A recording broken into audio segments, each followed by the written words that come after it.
बांग्लादेश के अंदर शेख हसीना साहिबा की गवर्नमेंट के खात्मे के बाद इंडिया की कई डेकेड्स पुरानी इन्वेस्टमेंट डूब गई है और इस इन्वेस्टमेंट को रिवाइव करने के लिए इंडिया की जानिब से मुख्तलिफ अपनी प्रॉक्सीज को अनलीश किया गया है। इसी सिलसिले को आगे बढ़ाते हुए स्कोन नाम की तंजीम जो कि काफ़ी अरसे से बांग्लादेश में काम कर रही है और शेख हसीना साहिबा का बड़ा ख़ास आशीर्वाद इस तंजीम को हासिल था, इस तंजीम को एक्टिवेट कर दिया गया है। बेसिकली ये तंजीम जो बांग्लादेश में मौजूद है इंडिया से ही चलती है, इंडिया से ही इसकी डोरें हिल रही होती हैं। इस तंजीम के एक नेता चिन्मय कृष्णा दास साहब को चाबी दे दी गई कि आप जाकर तो मोबिलाइज करें लोगों को और बड़े बड़े प्रोटेस्ट वहां पर अरेंज करवाएं और वहां पर ये तासुर देने की कोशिश करें, ये इंप्रेशन बिल्ड करने की कोशिश करें कि वहां पर जो माइनॉरिटीज़ हैं वो ख़तरे में हैं। वही इंडिया का जो नैरेटिव है जिसको वो वेस्ट के अंदर और आलमी सतह पर बांग्लादेश की गवर्नमेंट को प्रेशराइज करने के लिए इस्तेमाल करते हैं, जिस नैरेटिव को, वही नैरेटिव इनको फैलाने के लिए कहा गया चिन्मय कृष्णा दास साहब को। अब इसी हवाले से इनके ऊपर एक पर्चा काटा गया बांग्लादेश के अंदर कि ये झूठ फैला रहे हैं और नफरत फैलाने की कोशिश कर रहे हैं मुख्तलिफ कम्युनिटीज़ के दरमियान। इसमें इनको गिरफ्तार किया गया और गिरफ्तार करने के बाद इनकी जब बेल रिजेक्ट की गई तो उस पर इंडिया की जानिब से बड़ा सख्त रिएक्शन आया सरप्राइजिंगली। यानी उन्होंने खुल्लम खुल्ला मुदाखलत करते हुए, इंटरफेरेंस करते हुए, this is totally internal matter of Bangladesh, कि उनके किसी शहरी को वो बेल देते हैं नहीं देते, क्या भी करते हैं, ये उनका अपना मैटर है, लेकिन खुल्लम खुल्ला मुदाखलत करते हुए इंडिया की फॉरेन ऑफिस से रिस्पॉन्स आया है इसका। Would you believe that? Foreign office एक तंजीम के बंदे की बेल रिजेक्ट होने पे स्टेटमेंट देता फिर रहा है। इंडियन एक्सटर्नल अफेयर्स की मिनिस्ट्री के स्पोक्स पर्सन रणधीर जायसवाल ने अपने ट्विटर अकाउंट पे ये स्टेटमेंट शेयर करते हुए कहा, we have noted with deep concern the arrest and denial of bail to Shri Chinmoy Krishna Das who is also the spokesperson of the Bangladesh Sammilan Sanatan जागरण ज्योति.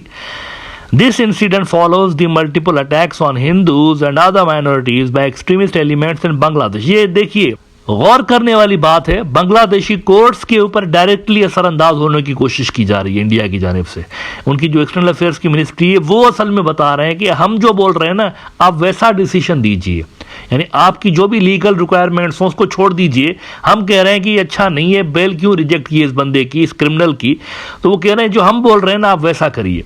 आगे बोल रहे हैं, टेक्निकली इस स्टेटमेंट का ये मतलब है, आगे वो बोल रहे हैं कि there are several documented cases of arson and looting of minorities homes and business establishments as well as theft and vandalism and desecration of deities and temples. यानी उन्होंने वही मुर्गी की एक टांग, वो पहले दिन से लेकर जो नैरेटिव फैला रहे हैं बांग्लादेश के खिलाफ, उन्होंने वही यहाँ पर रिपीट करने की कोशिश की। एक मरतबा फिर से उन्होंने बांग्लादेश को कहा है कि अपने मुल्क के अंदर आप जो माइनॉरिटीज हैं उनके लिए माहौल बेहतर बनाए ना। Point to be noted is that India के एक्सटर्नल अफेयर्स मिनिस्ट्री के अलावा इंडियन इंटेलेक्चुअल्स, इंडियन मीडिया और बाकी के भी जो लोग हैं वो भी लगे पड़े हैं। उन्होंने भी इस वाक्य को लेकर काफी सारे स्टेटमेंट्स दिए हैं। मिसाल के तौर पर ब्रह्मा चाले ने, बड़ा इंडिया का एक्सपर्ट है, इसने कहा है कि the arrest on sedition charge of a Hindu monk who had led peaceful protests against atrocities on minorities in Bangladesh has turned into a flashpoint. Given the Yunus-led regime's nexus with radical Islamist groups,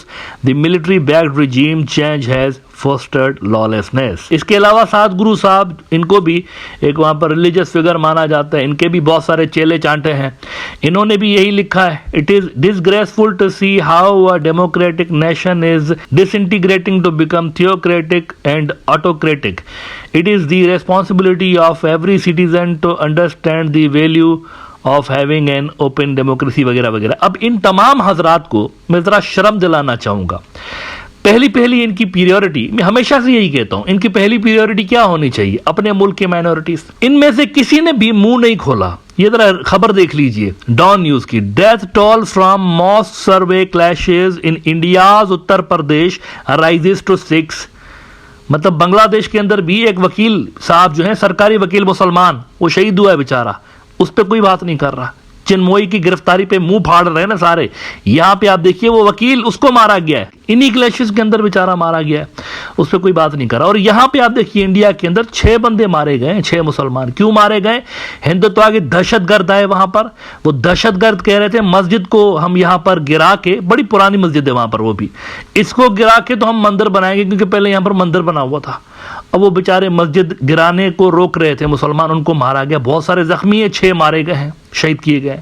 don news मजीद कहता है कि India sparked by a survey into whether a centuries old mosque was built on a Hindu temple has risen to 6, an official said on Tuesday. Around 20 police officers were also wounded during the violence on Sunday in Sambhal in India's northern state of Uttar Pradesh. District Magistrate Chirag Goyal told AFP. किसी ने मुंह खोला, किसी को शर्म आई कि इस पे बात करें, किसी को भी आई नहीं, बैठा हुआ है। सात गुरु भी स्टेटमेंट दे रहा है, ब्रह्माचार्य ने भी स्टेटमेंट दे रहा है, सारे दिए जा रहे हैं। इस्कॉन बांग्लादेश। भाई अपने मुल्क को तो देखो क्या हो रहा है वहां पे। चलो मैं उनकी बात ही नहीं करता हूँ, ये जो बेचारे मणिपुर के क्रिश्चियंस हैं उनको तो भूल ही गए, वहां पर तो रोज किलिंग्स हो रही हैं, उसके बारे में कोई बात ही नहीं कर रहा। मुसलमान उत्तर प्रदेश के कोई बात ही नहीं कर रहा। बांग्लादेश के अंदर देखो क्या हो रहा है, दूसरों के मामलात में इंटरफेरेंस करना, अपना घर ठीक नहीं करना है। बांग्लादेश की जो मिनिस्ट्री ऑफ फॉरेन अफेयर्स है उन्होंने भी स्टेटमेंट जारी किया है। उन्होंने कहा कि हम सबको देख रहे हैं, सब हमारे लिए बराबर के शहरी हैं, कोशिश कर रहे हैं कि लॉ एंड ऑर्डर की सूरत हाल अच्छी हो। उन्होंने लिखा है कि attention of the government of Bangladesh has been drawn to a statement issued by the ministry of external affairs of India to the media today 26 November 2024 on a matter concerning internal affairs of Bangladesh। अच्छा, ये India को कह रहे हैं directly, वैसे India को कह रहे हैं कि ये हमें बता रहे हैं हमारी मिनिस्ट्री ऑफ एक्सटर्नल अफेयर्स वाले कि हमारे इंटरनल मैटर के बारे में बात की जा रही है। It is with utter dismay and deep sense of hurt that the government of Bangladesh notes that the arrest of Shri Chinmoy Krishna Das has been misconstrued by certain quarters since Shri Chinmoy Krishna Das has been arrested on specific charges. The government of Bangladesh maintain that such unfounded statements not only misrepresent facts but also stand contrary to the spirit of friendship and understanding between the two neighboring countries। India को बोल रहे हैं, कह रहे हैं आपका क्या काम है हमारे इंटरनल मैटर में इस तरह से आप स्टेटमेंट्स जारी कर रहे हैं। अच्छा, अभी मैंने आपको बताया 6 मुसलमान मारे गए वहां पर उत्तर प्रदेश के अंदर, बांग्लादेश ने कोई बात की नहीं की। बहुत सारे वाकयात हैं, अगर इस तरह के वाकयात में स्टेटमेंट जारी करना शुरू कर देना, ये भी ढाका वाले, मोदी सरकार मुंह दिखाने के काबिल नहीं रहेगी, क्योंकि दिन में 6-6, 8-8 स्टेटमेंट्स निकल रही होंगी। फिर मिनिस्ट्री ऑफ एक्सटर्नल अफेयर्स जो बांग्लादेश की है, उनको अलग से डिपार्टमेंट बनाना पड़ेगा यहाँ पर, क्योंकि इंडिया में 6-8 वाकयात इस तरह के रोज होते हैं। किसी न किसी माइनॉरिटी के खिलाफ वहां पर, या मुसलमानों के खिलाफ इस तरह का वाकया कोई हो जाता है, या क्रिश्चियन बरादरी के खिलाफ हो जाता है, या सिखों के खिलाफ हो जाता है। यानी एक अलग से डिपार्टमेंट बनाना पड़ेगा। फिर इसका मतलब है वो डिपार्टमेंट का काम ही यही होगा कि जो वाकया हो माइनॉरिटी के खिलाफ, उसके खिलाफ स्टेटमेंट जारी करते फिरें। ये हालत हो जाएगी। तो जिनके घर शीशे से बने हुए हो ना, उनको पत्थरों से नहीं खेलना चाहिए। अपने मुल्क के अंदर आप देखिए क्या हो रहा है, आपके मुल्क के अंदर माइनॉरिटीज के साथ क्या हो रहा है, इंडिया के अंदर क्या हो रहा है, फिर दूसरों को भाषण दे आप। और ये जो कोर्ट्स के ऊपर असरअंदाज होने की कोशिश की जा रही है ना, कि कोर्ट्स बेल क्यों नहीं दे रहे, भाई उनकी मर्जी है, उनका कोर्ट है। कोर्ट मतलब सारे मामला देखकर फैसला करेगी ना, मोदी से तो डिक्टेशन नहीं लेगा ना कोर्ट, बांग्लादेश का कोर्ट।